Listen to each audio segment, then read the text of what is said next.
Ladies and gentlemen, we're here with Sister Shirley, also known as Shirley Husar, with Urban Game Changers. Now, she brought us out here to taste the soul. I want to thank the sister for that. She didn't have to be nice to her brother, but she has been, and Sister Shirley is, even though some of y'all may say, I seen that woman before, she support Trump. That's her with that. But you know what? We got to join with our people if they care about black people. So, Sister Shirley, thank you for joining us today and thanking us for bringing us out here. I'm so excited you're here. I can't believe you came from Texas, y'all. Came out here to California to see the brown chocolate people roam up and down the streets on top of Politicon. So we're killed 2 events in one day, and it's been hell, but we've done it. Matter of fact, brother, I brought a piece of pie to support it, but I'll share with you later. I share. Share? No, we don't share. We give. We share. We give. You ever heard giving and shall be given unto you? I give it to him. You see, you can't trust Sister Shirley because Give my pie back. Okay, you take your pie back. See how she's treating the brother? He's trying California pie from Texas, but on a serious note, I'm very grateful for you being here. You know, the conscious mindset needs to be changed in this country. We need to start talking to one another. We were here today talking to our people. We came up with different ideologies and viewpoints. If we don't hold elected officials accountable, if we don't realize that we're down to 6% blacks in California, that there's other entities working in the best interest of other people, such as Wells Fargo. Wells Fargo gave $125 billion under the Obama administration through Wells Fargo in 2015. Y'all look this up, and gave them $125 billion to expand the Latin community, saying that they would have helped them working with Hispanic realtors to get them jobs, to house them, and help build their economic wealth. Look, black people are hurting in this country. In California, we're at 6%. Black people can't get jobs. They won't even hire us in the management position because we have a large Hispanic illegal immigration issue in this country. Unless we have a voice at the table and we take this administration, the Trump administration, and we work with them and carve in a niche for us and stop talking about this inclusiveness. Inclusiveness does not make black Americans better. Inclusiveness does not move us forward. We need a plan of action. We need legislation. We need to talk about mass incarceration. We need to talk about privatized prisons. We need to talk about black men who can't go home to his mother because he's on government-imposed systems. There's all these entities that are divisive that break us as a people. We've allowed chain migrations to come here. Look, my mother had a business when I was a little girl in this town. Okay, she used to sell clothes. But the Chinese people came into this community.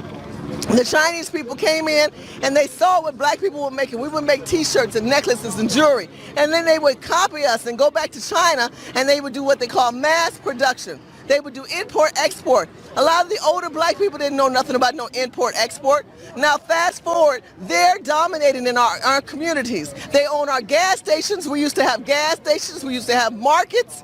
We used to own banks. This is what has happened in California. We've allowed immigration and chain migration to dominate, and now we're consumers. We're not developers. We don't build anything. We consume foreign people's entity products. And this has to end. If we're going to talk about inclusiveness, then when we are in black plight and pain, where are they? When we had Sandra Black, they weren't out there. I was out here in Leimert Park when Trayvon Martin was killed, and we were out here, and me and Jasmine and all of us were out here, and where was the Democrat leadership wasn't even out here. And I'm a freaking Republican. So I'm just tired. It's not about the parties, it's about the policies that we don't even say that we want. We have to come together. It doesn't matter about our brands. It's about the ideology and saying we want a voice at the table, Mr. Trump. We want a voice to say this is what we want versus ideologies that are insensitive to local communities and what people think we should have. And we don't need pundits and commentators to say that they represent us.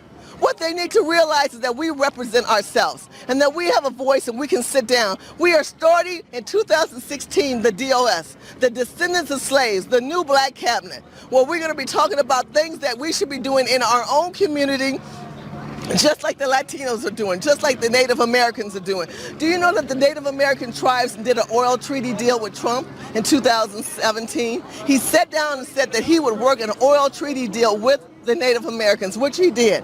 And he's excavating land with their land and pulling oil off the land and doing a treaty with them and giving them part of the revenue.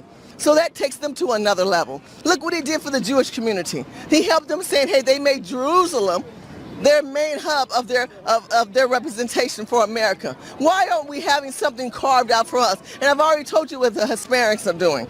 So again, African American black people, if you're truly a black person and care about us, you need to understand that it's not about this inclusiveness. It's not about diversification, because if everyone wanted to be included, they would have included us on their platforms.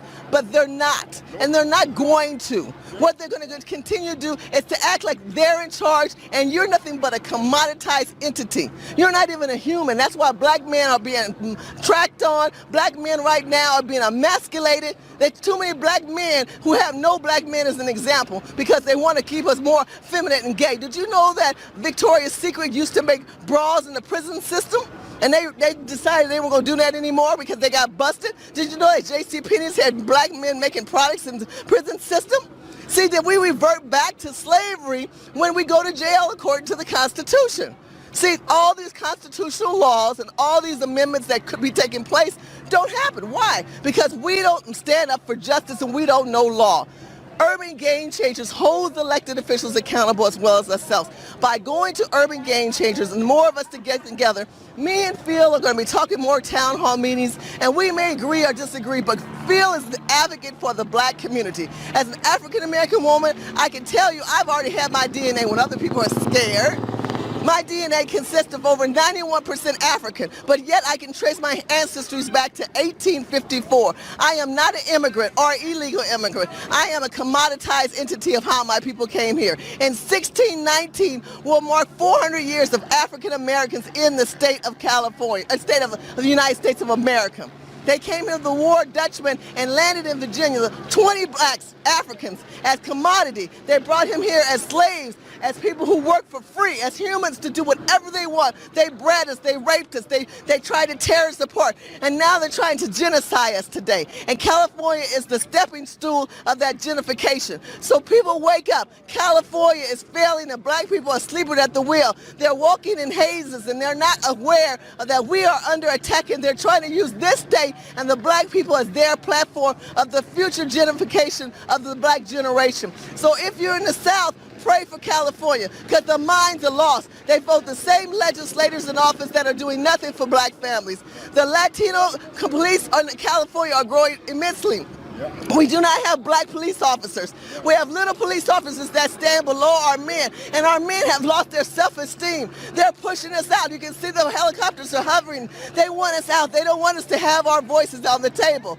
And what they're doing is they're paying off the prisoners, and they're paying off MS-13. In Sacramento, they had the city council paid the MS-13, I think, $1.5 or $1.3 million to keep peace in the community. Do you know in San Francisco, as well as downtown LA, people are shooting heroin in their arms, and they're making it illegally by having hubs for them to do things. We have the most disgusting, evil, crazy things happening in this state. We have hepatitis A. We have people bleaching the streets of Los Angeles. What do we tell our children when we see that? And many of you call themselves liberal progressive. These white women are flashing their tits and showing themselves inappropriately, and our pure children have to be exposed to that. We are not that culture of people. We have values and we have morals, but many of you guys aren't engaged. And you get mad at me and feel for whatever stance that we do in our own lives. Put yourself on the front line. Put your face out there. Put your name and your children on the line. And stand up for truth and justice and join Urban Game Changers. Let's make a difference and make this administration, which is the Trump administration, instead start talking about impeaching. Everybody else getting a check. Everybody else getting something out of it. And I'm supposed to be yelling impeachment. In the meantime, black people are killed on a daily basis in Chicago. And all this legalized guns are open on the street. And nobody's saying nothing. If y'all kind of wake up and say something, you get something from this country. But you get nothing because you don't fight for nothing. So Phil, I'm grateful for being on your show. I thank you. Your advice, your ideology is truthful. I love the fact that Phil is proactive versus reactive. You're also worried about who he sleep with. Y'all don't even care about what the man is saying. Stay focused on your own damn business and focus on what the brother's trying to bring to the table. If you don't get distracted by the foolishness, you'll see the reality of what is real right now. Well, we got these same damn legislators for the last 20 to 40 years. Some of us don't know nobody else, and we